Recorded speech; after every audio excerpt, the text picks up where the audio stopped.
साथियों, इस वीडियो में हम लोग बात करने वाले हैं सीटेट के एमसीक्यूज़ इम्पोर्टेंट एमसीक्यूज़ क्वेश्चन के बारे में।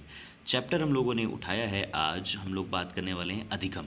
ठीक है, अधिगम में भी बहुत सारे इंपॉर्टेंट टॉपिक हैं, उसमें भी हम लोग बात करने वाले हैं। सबसे इम्पोर्टेंट जो टॉपिक है हमारा वो है बालक किस प्रकार सोचते हैं। अधिगम और अध्यापन का बालक विद्यालय में सफलता प्राप्त करने में कैसे और क्यों असफल होते हैं, इस बारे में ये चैप्टर आपने बहुत अच्छे से अगर पढ़ा होगा तो आने वाले इसके एमसीक्यूज़ आप बहुत अच्छे से कर पाएंगे। आइए बिना देरी के वीडियो को शुरू कर लेते हैं। जैसे पहला क्वेश्चन आप देख पा रहे हैं यहाँ पर कि शिक्षक अपने छात्रों से किसी विषय पर उनके अवबोधनात्मक स्तर को प्रतिबंधित करते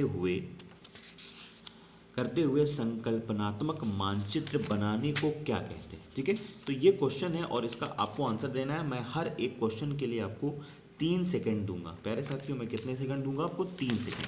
3 सेकंड या 4 सेकंड या 5 सेकंड, आपको जो बेहतर लगे आप कमेंट बॉक्स में जवाब भी दे सकते हैं कि आपको इससे ज़्यादा चाहिए कि कम चाहिए। ठीक है, चलिए आंसर दीजिए इसका। फट से देखते हैं इसका सही आंसर आपका क्या होगा।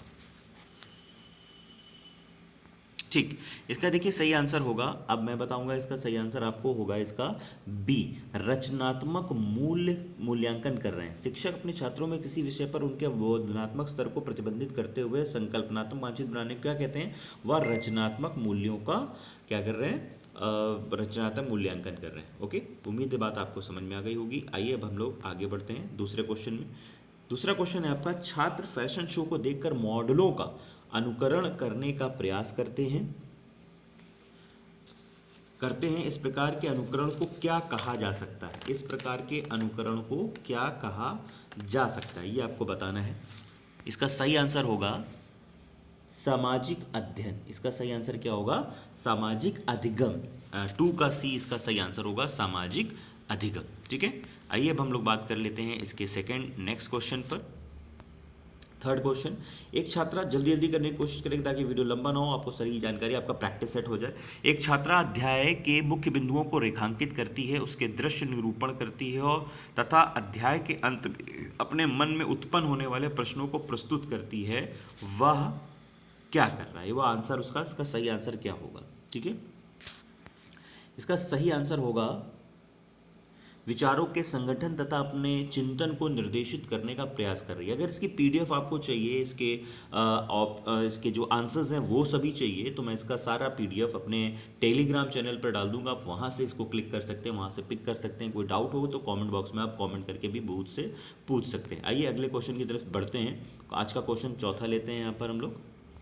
ठीक है, चलिए चौथा क्वेश्चन लेंगे। रचनात्मक आमतौर पर जुड़ी होती है, रचनात्मकता जो होती है वो आमतौर पर जुड़ी होती है किससे?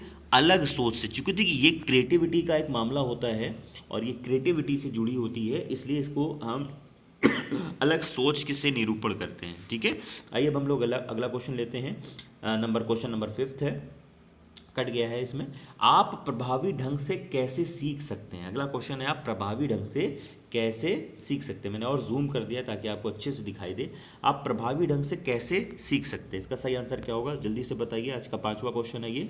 आप प्रभावी ढंग से सीख सकते हैं आवश्यकता और उपागम के अनुसार अपने अध्ययन की आदत का निर्माण करना। जब आप खुद इस चीज़ को सीखने लगते हैं, खुद गलतियां करते हैं, खुद सीखते हैं, तब इसका सही है आपको जो है एनालिसिस होता है। इसका मतलब आंसर इसका डी होगा, 4th होगा। ठीक है, आइए अब हम लोग अगले क्वेश्चन नंबर 6 की तरफ बढ़ते हैं।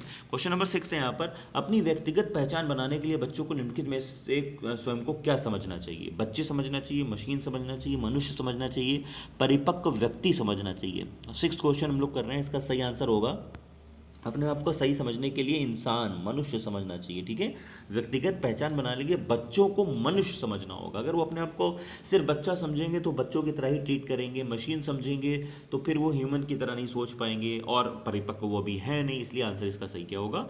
मनुष्य होगा। उम्मीद है क्लियर होगा आपको। और आगे हम लोग बात करेंगे अगले क्वेश्चन में।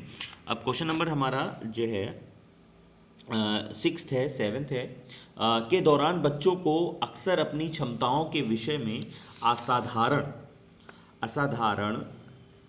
विचार होते हैं। वो कौन सा? इसका सही आंसर क्या होगा? इसको जल्दी से बताइए।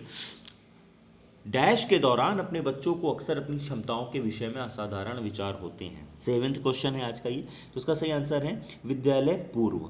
पूर्व विद्यालय के पहले के दौरान बच्चों को अक्सर अपनी क्षमताओं के विषय में मतलब उनको लगता है कि वो सबसे ज़्यादा अच्छे हैं, सबसे ज़्यादा बेहतर हैं, लेकिन जब विद्यालय वो पहुंचते हैं तो उनको उनके अंदर चेंजेस आते हैं, उनको समझ में आता है कि दुनिया और भी अलग है, डिफरेंट है। ठीक है, आइए अब हम लोग बात कर लेते हैं नेक्स्ट क्वेश्चन की। क्वेश्चन नंबर 8th है, किस अवस्था में बच्चा वस्तु स्थायित्व का प्रदर्शन करता है? औपचारिक संक्रियात्मक अवस्था, ज्ञानेंद्रिय अवस्था, और यहाँ पर 2 ऑप्शन और हैं, पूर्व संक्रियात्मक अवस्था या मूर्त संक्रियात्मक अवस्था। ये 8वां क्वेश्चन है। इसका सही आंसर क्या होगा? इसका सही आंसर यहाँ पर दोस्त है ज्ञानेंद्रिय अवस्था। क्या है इसका सही आंसर? इसका सही आंसर है ज्ञानेंद्रिय अवस्था, ऑप्शन नंबर बी। ठीक है, उम्मीद आपको ये चीज़ समझ में आ गई होगी। ठीक है, चलिए आगे बढ़ लेते हैं और आगे बढ़ के क्वेश्चन को कोशिश करते हैं आगे क्वेश्चन नंबर 9 को समझने की। ये देखिए क्वेश्चन नंबर 9 है जो है ना, उम्मीद साफ साफ आपको दिख रहा होगा, कोई प्रॉब्लम नहीं आ रही होगी। ठीक है, ये देखिए, चलिए आइए अब हम बात कर लेते हैं यहाँ पर क्वेश्चन नंबर 9। क्वेश्चन नंबर 9 में शिक्षार्थियों ने जो कुछ पहले सीखा है उसकी पुनरावृत्ति ये याद करने में सहायता करना महत्वपूर्ण है, क्योंकि क्यों? 9 क्वेश्चन, इसका सही आंसर क्या होगा? क्योंकि नई जानकारी को पूर्व ज्ञान से जोड़ना सीखने को समृद्ध बनाता है। क्योंकि नई जानकारी को जो है आगे बढ़ाना, वो क्या कहलाता है? वो आपको क्या करता है? वो आपको समृद्ध बना देता है। ठीक है, चलिए बना देता है, और ये हो गया इसका सही आंसर बी। आइए अब हम लोग क्वेश्चन नंबर 10 को प्रैक्टिस करेंगे। क्वेश्चन नंबर 10, ठीक है, जब एक बालक एक जानवर को कुत्ते के नाम से जानता है तो वह सभी 4 टांगों वाले जानवरों को कुत्ता कहने लगता है। इसे क्या कहते हैं? इस चीज़ को क्या कहते हैं? ठीक है, अब आपको यहाँ बताना है, ऑप्शन है इसके अलग अलग हैं आपके, जैसे स्कीमा, अनुकूलन, समायोजन, आत्मसातीकरण। ठीक है, इसको क्या कहते हैं? इसका सही आंसर क्या है? इसका सही आंसर है दोस्तों आत्मसातीकरण। इसका सही आंसर है आत्मसातीकरण, नंबर 4। ठीक है, नंबर 4 इसका आत्मसातीकरण इसका सही आंसर होगा। ठीक है, चलिए आगे बढ़ते हैं। इसकी सारी डिटेल ऑप्शनल वाली जो भी है वो मैं आपको अपने टेलीग्राम चैनल पर डाल दूंगा, वहाँ से आप पिक कर सकते हैं, पीडीएफ भी वहीं मिल जाएगी आपको। ठीक है, आइए क्वेश्चन नंबर 11, एक बालक निम्न में से कितने वर्ष की आयु में मैं की अवधारणा को सीखता है? मतलब वो मैं समझ सकता है कि आई एम समथिंग, मैं कुछ हूँ, तो वो कौन है? वो उसकी एज क्या होती है जब वो मैं वाली लाइन में पहुँच जाता है? तो उसका सही आंसर है आपका 11 में आंसर होगा आपका बी, मतलब 2 साल की। जब वो 2 साल की उम्र हो जाती है उसकी, तो वो इन चीज़ों को सीख जाता है। ठीक है, चलिए आगे बढ़ते हैं और आज का क्वेश्चन लेते हैं नंबर नेक्स्ट 12वां, किस अवस्था में बच्चे वस्तुओं व घटनाओं के बारे में तर्कात्मक रूप से सोचने लगते हैं? ठीक है, पूर्व परिचालन अवस्था, ठोस परिचालन अवस्था, संवेदी पेशी अवस्था, औपचारिक परिचालन अवस्था। तो इसका सही आंसर होगा बी। इसका सही आंसर क्या होगा? बी। ठीक है, इसका सही आंसर होगा बी, ठोस परिचालन अवस्था, 12th का। ठीक है, आइए अब हम बात कर लेते हैं इसका नेक्स्ट क्वेश्चन। क्वेश्चन नंबर 13, एक युवा बच्चा भूतकाल में किसी घटना या स्थिति पर किसी प्रतिक्रिया को पुनः वर्तमान काल में दोहराता है, यह संबंधित होगी किस चीज़ से? आपको बताना है किस चीज़ से संबंधित होगी। 13, तो वो संबंधित होगी अधिगम के प्रभाव के नियम से। किससे? अधिगम के प्रभाव के नियम से वो संबंधित होगी। ठीक है, चलिए आगे बढ़ते हैं। क्वेश्चन नंबर 14 लेते हैं आज का। क्वेश्चन नंबर 14, निम्नलिखित में से कौन सा विकल्प सीखने का क्षेत्र है? सीखने का क्षेत्र कौन सा विकल्प है? तो वो है भावात्मक। ठीक है, तो वो भावात्मक जो है एक सीखने का एक बेहतरीन विकल्प होता है। ठीक है, चलिए आगे बढ़ लेते हैं। देखिए मैं अभी आपको कोई डिटेल नहीं दे रहा हूँ, इसमें पढ़ा नहीं रहा हूँ, क्योंकि पढ़ाने का टाइम जो है मैंने आज के वीडियो में रखा ही नहीं था।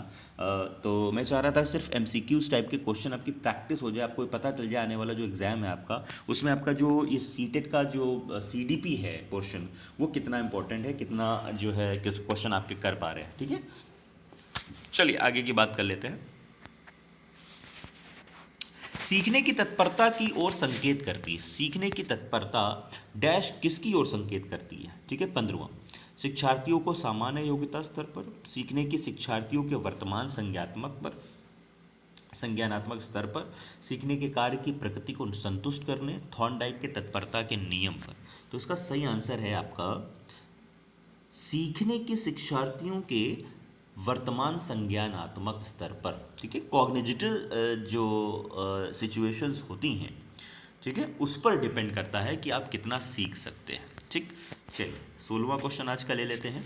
बच्चों में सीखने और सुनने के लिए अधिगम योग्य वातावरण के लिए निम्नलिखित में कौन उपयुक्त होगा? 16वां। ठीक है, तो उसका सही आंसर है आपका ऑप्शन पहले देख लीजिए। शिक्षार्थियों को यह छूट देना कि क्या सीखना है कैसे, मतलब अगर क्लास में सारे टीचर ये कह दें कि जो मना है वो सीखो, या एक लंबे समय के लिए निष्क्रिय रूप से सुनना, सुनते ही रहो, निरंतर गृह कार्य देते रहो ताकि बच्चा बोर्डम हो जाए। सीखने वाले द्वारा व्यक्तिगत कार्य करना, शिक्षार्थियों को यह छूट देना कि क्या सीखना है और कैसे सीखना है। जब ये उनके अंदर चीज़ें हम पैदा करते हैं बच्चों में तो चेंजेस आते हैं। ठीक है, आइए अब हम बात कर लेते हैं अगले क्वेश्चन की, क्वेश्चन नंबर 17।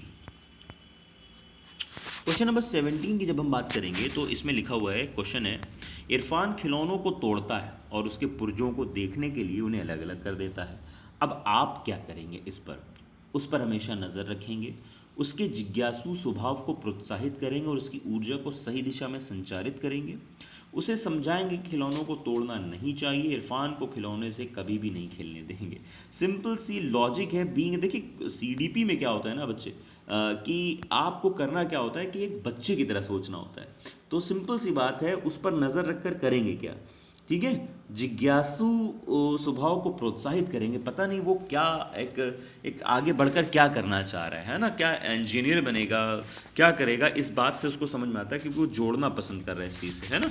तो आइए बात कर लेते हैं अगले क्वेश्चन की। तो इसका सही आंसर हो गया 17 का बी। चलिए अब हम आगे बढ़ते हैं, अगला क्वेश्चन ले लेते हैं यहाँ पर 18वां। निम्नलिखित में कौन सा समझ के लिए प्रशिक्षण को प्रदर्शित नहीं करता है? 18वां। ठीक है, नियम कैसे काम करता है स्पष्ट करने हेतु उदाहरण उपलब्ध कराने के लिए विद्यार्थियों को पढ़ाना। समानता और अंतर देखने एवं सादृश्य स्थापित करने के लिए विद्यार्थियों की सहायता करना। विद्यार्थियों के एकांकी तथ्यों और प्रक्रियाओं को याद करने के योग्य बनाना। इसका सही आंसर होगा सी। ठीक है, विद्यार्थियों की एकांकी तथ्यों और प्रक्रियाओं को याद करने योग्य बना देना। चलिए आगे बात कर लेते हैं अब हम लोग। निम्नलिखित में कौन सा कथन सीखने के बारे में बिल्कुल सही है? निम्नलिखित में कौन सा कथन सीखने के बारे में बिल्कुल सही है? आपको इसका सही आंसर देना है। इसका सही आंसर क्या होगा जल्दी बताइए। इसका सही आंसर होगा ए। सीखना उस वातावरण में प्रभावी होता है जो संवेगात्मक रूप से सकारात्मक और शिक्षार्थियों को संतुष्ट करने वाला हो। मतलब जब आप सीख रहे होते हैं तो आपको ये बताना होता है कि आप जो है शिक्षार्थियों को संतुष्ट करने वाला आंसर दे पाएँ। ठीक है, चलिए आगे बढ़ते हैं, अगला क्वेश्चन ले लेते हैं। क्वेश्चन नंबर 20 है, एक बच्चा अतीत और समान परिस्थितियों में की गई अनुक्रियाओं के आधार पर नई स्थिति के प्रति अनुक्रिया करता है या किस घटना से संबंधित है? 20वां क्वेश्चन है आपका। तो इसका सही आंसर होगा सीखने का प्रभावी नियम, लॉ ऑफ इफेक्ट। 21वां ले लेते हैं क्वेश्चन, सीखना समृद्ध हो सकता है। वास्तविक दुनिया से उदाहरण को कक्षा में लाया जाए जिससे विद्यार्थी एक दूसरे से अंतःक्रिया करें और शिक्षक उस प्रक्रिया को सुगम बनाए। इसका सही आंसर 21 का ए हो जाएगा। चलिए आगे बढ़ते हैं, क्वेश्चन नंबर 22 ले लेते हैं। ठीक है, चलिए आइए क्वेश्चन नंबर 22 में, एक अध्यापक की दृष्टि से कौन सा कथन सर्वोत्तम है? कौन सा कथन इसका सर्वोत्तम होगा? प्रत्येक बच्चा सीख सकता है, कुछ बच्चे सीख सकते हैं, अधिकतर बच्चे सीख सकते हैं, बहुत कम बच्चे सीख सकते हैं। सिंपल सी बात है, ये बेहतर होगा कहना प्रत्येक बच्चा सीख सकता है। ठीक है, चलिए आइए 23वां क्वेश्चन ले लेते हैं। सीखने की प्रक्रिया में विद्यार्थियों द्वारा की गई त्रुटियों के संबंध में आपकी दृष्टि में निम्न में से कौन सा कथन सर्वोत्तम है? त्रुटियां अधिगम प्रक्रिया का भाग हैं। चूंकि जब आप सीखते हैं, अधिगम करते हैं, अध्ययन करते हैं, तो फिर गलतियां भी होती हैं। That is the part of the study. ठीक है, ये इसको पार्ट कहते हैं। आइए अब आगे बढ़ते हैं, 24वां क्वेश्चन लेते हैं। विद्यार्थियों के सीखने में जो रिक्तियां रह जाती हैं उनके निदान के बाद डैश होना चाहिए। भाई क्या होना चाहिए? भाई अब कुछ रह गया, कमियां रह गई हैं, तो अब आप उसमें आप उनकी क्या हेल्प करेंगे? ठीक है, आप क्या हेल्प करेंगे?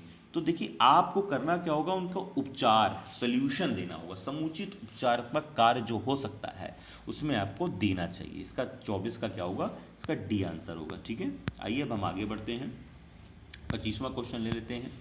निम्नलिखित में से कौन सा सीखने का क्षेत्र है? ये देखिए सीटेट 2011, 12, 13 में लाइन से क्वेश्चन ही पूछे गए, कितने इंपॉर्टेंट हैं।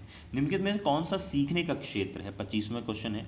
तो देखिए व्यवसायिक, अनुभविक, भावात्मक, आध्यात्मिक। देखिए भावात्मक, हमेशा सीखने के लिए जो है आपके पास फीलिंग्स और उसका जो है लर्निंग कॉन्सेप्ट होना चाहिए। तो इसका सही आंसर क्या होगा, भावात्मक। ठीक है, इसका सही आंसर क्या होगा, भावात्मक। ठीक है, अब हम लोग बात करते हैं क्वेश्चन नंबर 6 की। ठीक है, अब हम लोग बात करते हैं इसके क्वेश्चन नंबर 6 की। चलिए अब हम बात करते हैं क्वेश्चन नंबर 26 की। ठीक है, क्वेश्चन नंबर 26 की बात करते हैं। सीखने की तत्परता की ओर संकेत करती है, किसका जो है ये, इसमें कौन सा ऑप्शन सही होगा, जल्दी से बताना है आपको। इसका सही आंसर होगा आपका सीखने में सार्थक, इसका सही आंसर होगा सीखने में सार्थक शिक्षार्थियों का वर्तमान संज्ञानात्मक स्तर, मतलब कॉन्जीनिटल जो वैल्यूज़ होती हैं वो सीखने में बहुत हेल्प करती हैं स्टूडेंट्स को। ठीक है, आइए अब हम बात कर लेते हैं अगले क्वेश्चन की, क्वेश्चन नंबर 27। ठीक है, क्वेश्चन नंबर 27। निम्नलिखित में कौन सा कथन सीखने के बारे में सही है? सीखना उस वातावरण में प्रभावी होता है जो संवेगात्मक रूप से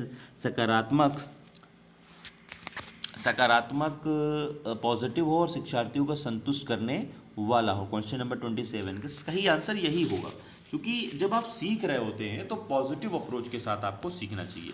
ठीक है, क्वेश्चन नंबर 28, सीखने के सिद्धांतों के संदर्भ में स्कैफोल्डिंग की संकेत करता है। स्कैफोल्डिंग क्या होता है ये बताना आपको। सीखने में वयस्कों के अस्थायी सहयोग, क्योंकि जब आपके पास बड़ा होगा कोई तो आपको हेल्प भी करेगा हर एक फील्ड में। इसके लिए आंसर क्या होगा, पहला ए हो जाएगा। वयस्कों की आपको क्या चाहिए होगी, आपको हेल्प चाहिए होगी। ठीक है, अब आ जाइए हम लोग 29वें क्वेश्चन की तरफ बढ़ रहे हैं तेजी से। 29वां क्वेश्चन कहता है व्यवहार में आने वाली स्थायी परिवर्तन जो अभ्यास के कारण होते हैं उसमें कहा जाता है, क्या कहा जाता है भाई?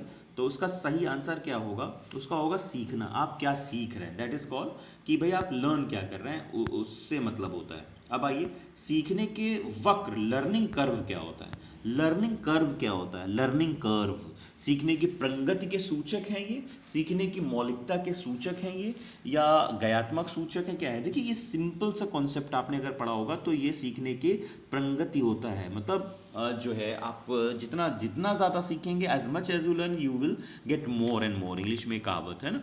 चलिए आगे बढ़ते हैं। सीखना भाई यहाँ पर क्या है, सीखना क्या है? सीखने वाले संवेगों से प्रभावित होता है, ये है सीखना। ठीक है, आइए अब आगे बढ़ लेते हैं हम लोग। निम्नलिखित में से कौन सी एक महत्वपूर्ण गतिविधि बच्चों को सीखने के लिए सक्षम बनाती है? वो कौन सी तरीका है? वो है संवाद। जितना आप बच्चों से टॉकिंग करेंगे, जितना आप बात करेंगे, इनकरेज करेंगे, उतना आप बच्चों को सिखा पाएंगे। ठीक है, उतना आप क्या कर पाइएगा, उतना आप बच्चों को सिखा पाइएगा। 33वां, निम्नलिखित में कौन सा एक सीखने के लिए प्रमुख है? सीखने के लिए क्या जरूरी है? सीखने के लिए अनुबंधन जरूरी है। सीखने के लिए क्या जरूरी है? अनुबंधन। सी ऑप्शन इसका सही होगा, अनुबंधन जरूरी है। अनुकरण नहीं, अर्थ निर्माण नहीं, अनुबंधन जरूरी है। रटना तो बिल्कुल भी नहीं होगा इसका। ठीक है, आइए 34वां क्वेश्चन ले लेते हैं। जन्मजात वैयक्तिक गुणों का योगफल है क्या? जन्मजात वैयक्तिक क्या है? वंशानुक्रम। जैसे जो है आप जीन होंगे आप में, वैसे ही आपने अंदर जो है वैयक्तिक गुण आएंगे, इंडिविजुअल क्वालिटीज़ वैसे ही अपने आप डेवलप होती जाती है। जैसा बैकग्राउंड आपका होता है वैसे ही आप समाज में सीखते भी हैं। ठीक है, मतलब कहने का मतलब है आपके पास आसपास जो है गाली हो रही होंगी तो गालियाँ सीखेंगे, अच्छी बातें हो रही हों तो अच्छी बातें सीखेंगे। 35वां, ठीक है, 35वां क्वेश्चन है, सीखी हुई बात को स्मरण रखने या पुनः स्मरण करने की असफलता क्या कहलाती है? अगर बच्चा याद नहीं रख पा रहा है तो उसको क्या कहते हैं? वो होती है भूल, विस्मृति। क्या कहलाता है? वो विस्मृति कहलाता है। 36वां क्वेश्चन आज का ले लेते हैं। सीखने की वह अवधि जब सीखने की प्रक्रिया में से कोई उन्नति नहीं होती है तो उसको क्या कहते हैं भाई? उसको हम कहते हैं क्या है? 36वां क्वेश्चन, ठीक है, उसको हम कहते हैं सीखने का पठार। क्या कहते हैं? उसको सीखने का पठार कहते हैं। ठीक है, चलिए आइए अब हम बात कर लेते हैं 37वें क्वेश्चन की तरफ। ये देखिए 37वां क्वेश्चन, ठीक है। 37वां क्वेश्चन क्या कह रहा है, अधोलिखित में गणित संबंधी अधिगम अक्षमता को कौन सा पद परिभाषित करता है? इसका सही आंसर क्या होगा, गणना दोष, कैलकुलेशन इश्यूज कर रहा है उसको, वो कैलकुलेट नहीं कर पा रहा है, इसका मतलब वो अक्षमता को परिभाषित कर रहा है, बढ़ा रहा है, ठीक है। आइए 38वां, शैक्षिक सुधारों में प्रभावी विकेंद्रीकरण तभी संभव होगा, ऑप्शन 3 है आपके पास। तो देखिए इसमें जो है ना, तीनों वैलिड हैं, तीनों अगर आप पढ़ें ध्यान से, तो जब खंड व संकुल संदर्भ केंद्रों की भागीदारी बढ़े, स्थानीय संदर्भ व्यक्ति उपलब्ध हो, अध्यापकों के पास संसाधन प्रासंगिक सामग्री भी हो, तब ये ज़्यादा इंपॉर्टेंट हो जाता है। बहुत इंपॉर्टेंट क्वेश्चन है ये, सीटेट 2018 में इसको पूछा गया है। छात्र पढ़ रहा है, उसका नाम लेकर किसी ने बुलाया, निम्न में से किस संवेदना द्वारा वह छात्र अपनी अनुक्रिया प्रकट करेगा? 39वां क्वेश्चन है। तो वो ध्वनि, क्योंकि उसने सुना, ध्वनि संवेदना, दृष्टि नहीं, क्योंकि उसने पहले तो सुना होगा ना, तभी तो आगे की बात करेगा। 40वां क्वेश्चन ले लेते हैं, बहुत इंपॉर्टेंट। व्यवहार के कारण व्यवहार में परिवर्तन ही अधिगम है, यह किस जो है किसने कहा, ये लाइन किसकी कही हुई है? तो वो है गिलफर्ड। गिलफर्ड ने कहा है ये बात कि व्यवहार के कारण ही व्यवहार में परिवर्तन आता है, जैसा बोगे वैसा काटोगे, मतलब जैसा सामने हो रहा होगा बच्चों के, वैसे ही व्यवहार में परिवर्तन होगा। आप गुस्से में बात कर रहे होंगे, बच्चे को भी इससे गुस्सा आएगा, प्यार से बात करेंगे जल्दी प्यार आ जाएगा, ये सारी चीज़ें हैं ना। शैक्षिक उद्देश्यों के ब्लूम के वर्गीकरण के भावात्मक पक्ष में निम्न में से कौन सा स्तर संबंधित नहीं है, यहाँ पर कहा गया है। तो इसका सही आंसर क्या होगा, वो होगा नॉलेज, ज्ञान। क्या होगा इसका, नॉलेज, ज्ञान। आइए 22वां क्वेश्चन लेते हैं, संरचनात्मकवादी ढांचे में अधिगम प्राथमिक रूप से क्या है उसमें? 42वें का क्वेश्चन, इसका सही आंसर क्या होगा, अवबोधन की प्रक्रिया। क्या होगा इसका सी आंसर होगा, अवबोधन की प्रक्रिया, ठीक है। आइए 43वां ले लेते हैं इसमें, अधिगम को संरचनात्मक विचार या सुझाव देता है कि ज्ञान की संरचना में क्या, ठीक है। तो इसका सही आंसर क्या होगा कि भाई बच्चे पूर्ण रूप से, इसका सही आंसर क्या होगा कि भाई बच्चे पूर्ण रूप से पाठ्य पुस्तकों पर निर्भर रहते हैं, इसी तरह वो क्रिएटिविटी उनके ऊपर डिपेंड आ नहीं पाती, इसलिए कहा जाता है कि टीचर्स को क्या चाहिए, अपना जो है नॉलेज उनको खुद देना चाहिए। तो आपने देखा मैंने आपको जो है ये लगभग 43 क्वेश्चन की प्रैक्टिस कराई है, उम्मीद है आपको बहुत अच्छे से समझ में आ गया होगी सारी चीज़ें। अगर आपको ये PDF चाहिए तो प्लीज़ क्या करें, आपको करना क्या है, कुछ नहीं करना है, आपको बस क्या करना है, चैनल को जल्दी, वीडियो को लाइक कर लीजिए और चैनल को सब्सक्राइब कर लीजिए। कोई डाउट हो तो कमेंट कर दीजिए, ठीक है। और हाँ, टेलीग्राम पर आपको क्या मिलेगा, चैनल का लिंक मिल जाएगा, मतलब कमेंट बॉक्स में आपको डिस्क्रिप्शन में जाएंगे, टेलीग्राम का लिंक मिल जाएगा, उसे ज्वाइन कर लीजिए, ये PDF वहाँ पर आपको मिल जाएगी। चलिए मिलते हैं ऐसी ही नेक्स्ट PDF में, जहाँ आपको मैं कराऊंगा प्रैक्टिस। आप बताइए आपको किसकी प्रैक्टिस करनी है, वो ही मैं करा दूंगा, अदरवाइज मेरे नज़र में जो इंपॉर्टेंट होगा उसकी PDF अगली बार आपको मिलने वाली है नेक्स्ट वीडियो में। Till then bye bye.